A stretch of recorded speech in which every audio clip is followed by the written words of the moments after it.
is part 29 of this Dollhouse Makeover, and in the last video I made an extension to this staircase, which is going to be a little cat's bed.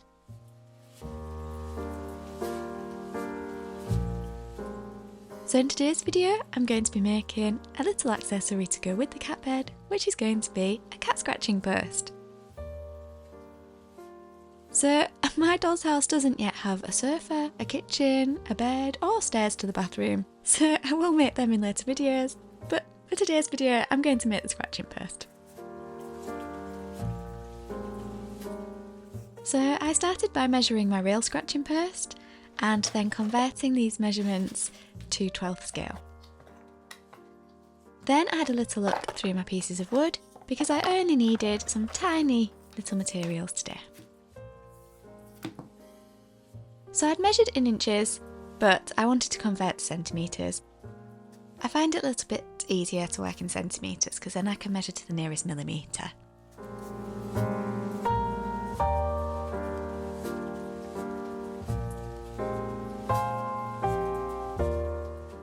So first I decided to make the little base out of a piece of balsa wood.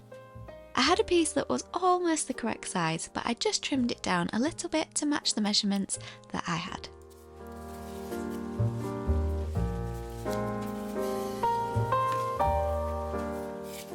Now, the depth of this was meant to be 0.2 centimetres.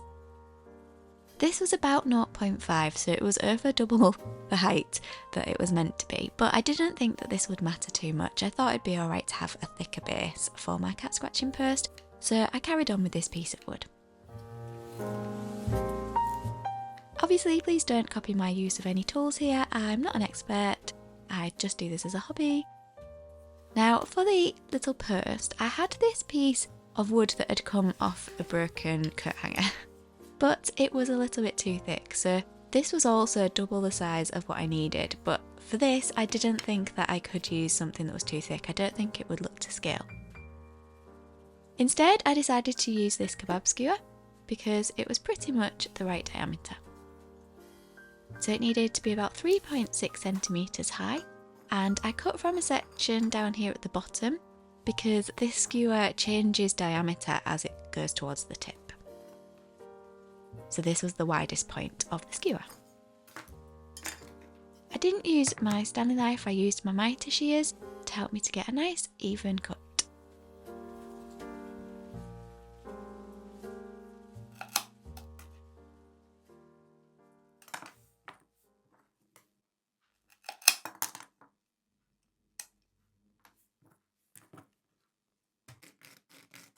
I then tried to sand this little piece of wood because it was quite square in shape and I wanted it to be round.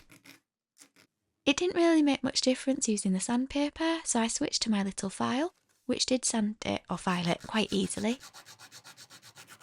I didn't feel like this had to be too neat or even because I was going to cover it. In fact, I probably could have left it without sanding it. So it was going to attach here, but first I needed to cover both the base and the post. So this is a piece of leftover fabric from my carpet and rug that I've made in a previous video. And I think it's perfect because it's kind of got a bit of a Hessian look, just like the cat scratching post that I have in my house. So first of all, I needed to just trim a piece off because it needed to cover all of this, including folding underneath.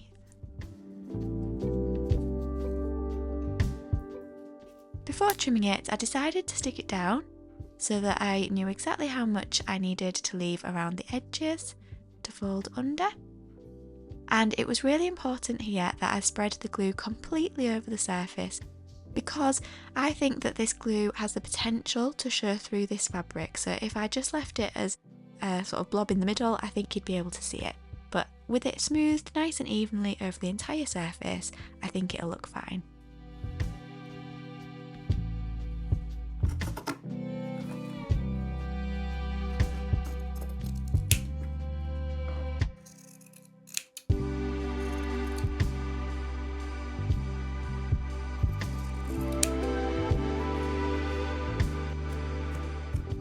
I just went back and flattened this down a little bit more to make sure that there were no bumps or air bubbles between the fabric and the base. Then it was time to fold this fabric around. Now, purely coincidentally, it was an absolutely perfect fit with no overlap and also no gap between the two pieces. I didn't measure this at all, so I was very, very lucky.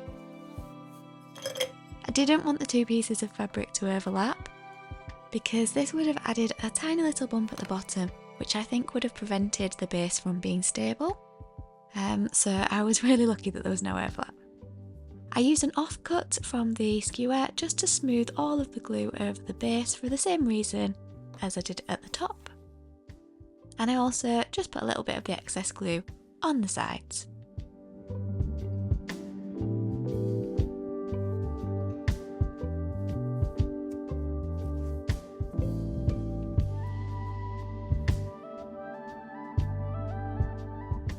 I held this in place until the glue had dried enough, and then I made sure that I pressed it down again, just as I did with the first side.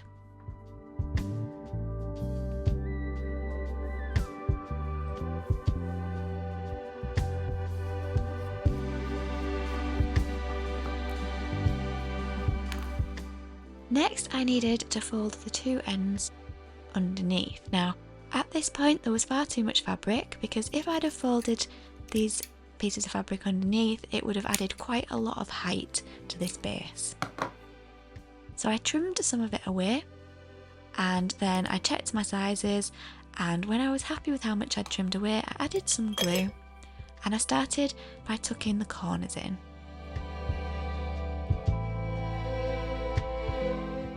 I held these in place until they felt like they were dry enough to hold themselves, and then I added a little bit of glue to the piece of fabric that was going to fold under.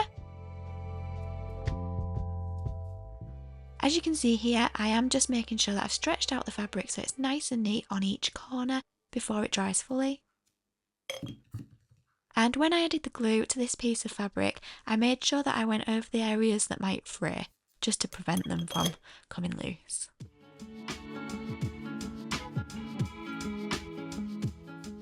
Now, because some of the glue was coming through the fabric, I did then just use a little offcut of the fabric that had a piece of masking tape on it, just to smooth this down.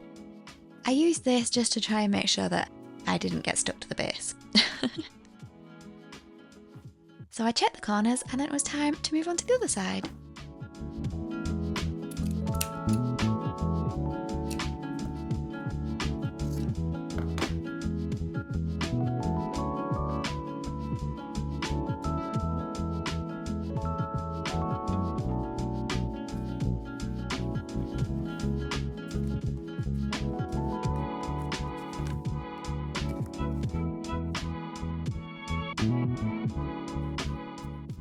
When I was happy with how that was looking, it was time to move on to the little purse.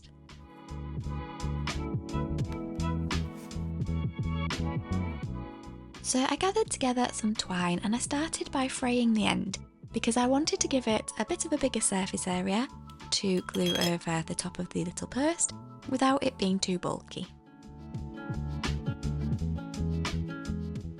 So I attached it like this, and I just pressed it down here to make sure that it was nice and firmly glued on. And then I removed it before it stuck to the paper and left it to dry for a few minutes before continuing. When it was dry, I decided that I needed something at the end just to help me to hold this purse whilst I twisted the twine around it. So I used my little pin drill and used one of the smallest fittings just to drill into the base so that I could use this as a little handle. I trimmed away any of the excess frayed fibres at the top here, and I added glue to every surface apart from the base. This glue dries quite quickly, so I did have to work quite fast.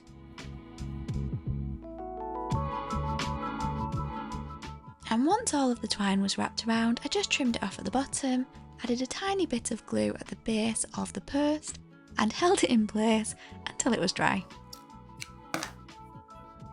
Next I wanted to make a little bit of rope with a little ball on the end of it. So I started by separating some of the fibres from the twine because I didn't need a piece that was quite so thick, and I used some glue just to go over them to hold the fibres together and to make this a little bit thinner as well.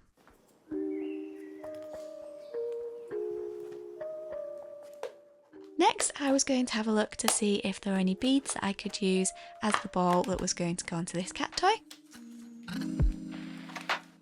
As you can see, I have quite a big collection of beads now. I think that they come in really handy, and so do the little chains. I found this in my bead box. I remember buying this a year or so ago for my Tudor doll's house, but I think I might use it to hang a little sign outside the art gallery. So I found this bead which I thought might work, but when I held it up to the cat scratching post it was much too big. I then found a similar one that was a little bit smaller, but again when I held it up to the cat scratching post it just seemed a bit too big for me. So in the end I found this smaller bead. So I threaded it onto my piece of twine and had a little look to see what it looked like.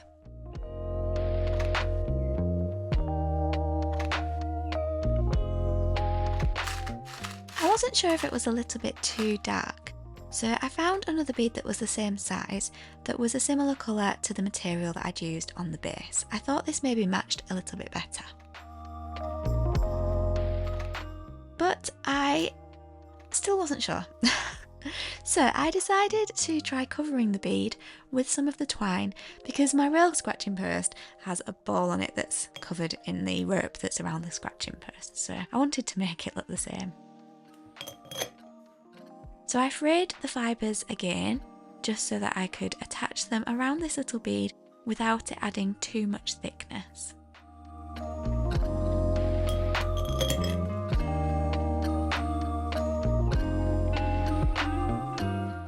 I liked how it was looking, but when I held it up to the cat scratching post I wasn't sure if it was just a little bit too big. What do you think?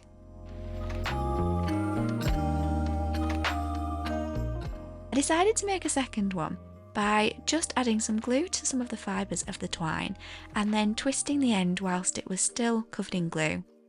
So there was no bead inside this, I was just twisting the fibres together to roll them up into a little ball shape. This meant that I could control the size a little bit better. Because I hadn't added much glue, it was quite dry, so I decided at this point to actually wrap the cord around my pin drill just to make a little loose twist, just to make it a little bit more realistic. And when that was done, it was time to add the tiniest bit of glue to the top of the scratching post to glue this down.